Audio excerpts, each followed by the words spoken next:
Hello again, everybody. Welcome to OCVarsity.com. It's time to talk about high school football. We've got some great games this week on the schedule. This is Steve Fryer here with Carlos Arias and Dan Albano. Going to start out with the big one that everybody always looks forward to every year, and that's Mater Dei Servite. People say it's not a rivalry because Servite hasn't won this game since 1988, but then when you look up in the stands and you see a zillion people in red and a zillion in black, and everybody's going nuts on the message boards and on our emails all week long, it's a big game. Carlos, who's going to win it this time?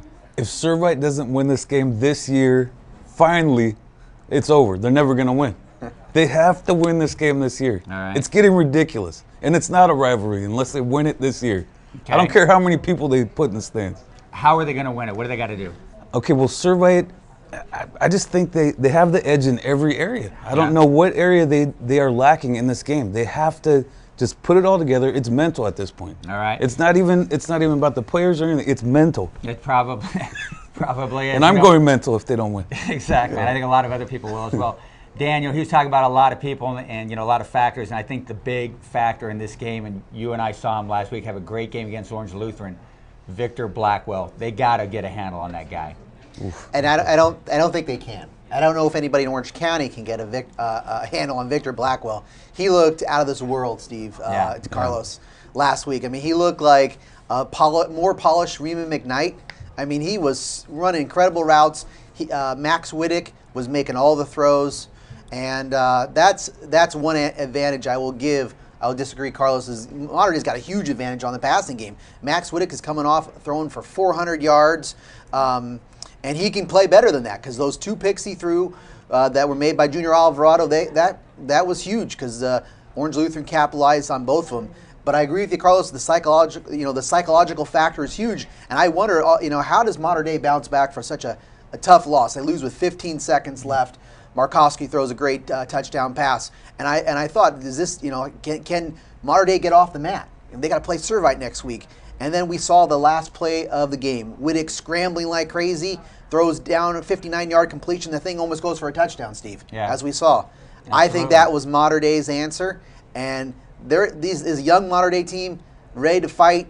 And I would have thought Servite, they haven't diversified enough on offense for me.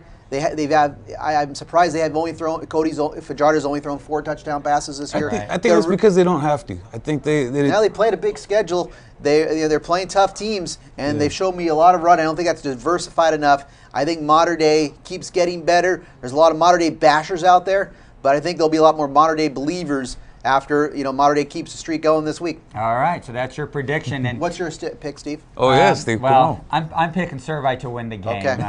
And you're talking about firing up. Mater Dei getting fired up for this game after last week's tough loss.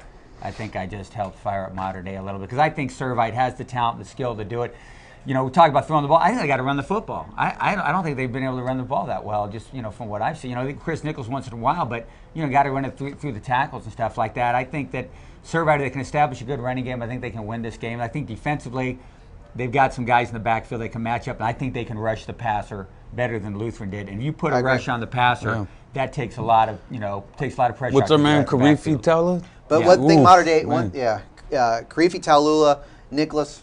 Yeah. On the edge there, 2 great D linemen. They get rotated out though. Those are two-way guys, so that's a factor. And Servite has to be, they rotate those guys out. But Mater Dei protected Max Wittick really well, and I like those Orange Lutheran linebackers are outstanding. Right. Garrett Gilland, who's back in the fold, and Junior Alvarado. I think those are better linebackers than what Servite will bring. But it's going to be a great game. But I think Mater Dei's on offense. They've got to diversify, and they've got to give the Monarchs a more complicated look than a lot of run. And Cody Fajardo is a great scrambler. Yeah. We saw Markowski had some nice runs, and I saw Markowski get loose, and I think about Cody, but I don't know what Servite's got enough offense. Did you make a pick? I'm picking Servite. Okay, yeah, very good. Just want to make sure. Right? We've got some other one. That's not the only game on the schedule, but it's always an interesting one. We got a really good one in the South Coast League. That's Tesoro against Mission Viejo. Let's hit this one really quick. Carlos, what do you think? Who's going to win? Okay, Tesoro is a lot better than people think they are. Okay. They're still not going to beat Mission. Mission is fantastic. I've seen them a couple times. Even if that other, if Dallin McEwen's out, the little Bridgeford, he's in there. He's looking good. He's got DNA too. He's got DNA. They got good running backs. They're physical. Their defense is spectacular. Mission Viejo's defense is outstanding. I see Mission Viejo going 5-0 in that league, as good as Dana is.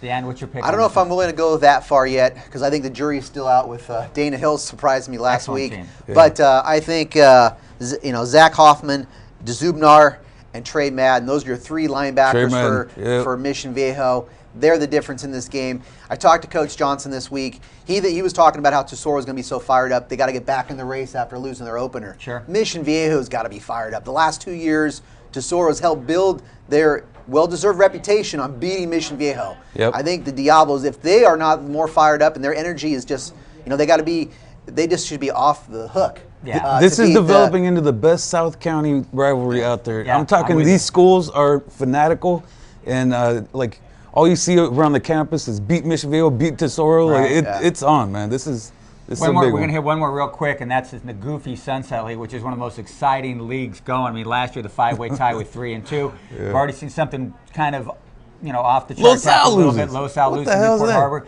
Now Newport Harbor takes on another Goliath sort of team, and that's Edison. But I think Edison, that may be the best team in the Pac-5. They're going to be playing in a championship game at the stadium, all this sort of thing. I think Edison looks great. How did Newport beat Los Al? Somebody They beat explain them 2 this years to in me. a row. I know, this is Sunset crazy. League, man. Yeah, but Nothing surprises Edison Edison. has You're to going win. Edison, right? Edison has to win. Yeah, with Jordan Zumwalt back in the fold. Good point. He is a huge factor, and then that makes that Edison defense so much Great linebacker. back. So I think Edison's the pick. Yeah. All right. Well, there we have it. Lots of going on with modern day Servite, the South Coast League, the Sunset League. Tons of really good stuff happening in Orange County football, and you can keep track of it all here at OCVarsity.com, where we've got you covered.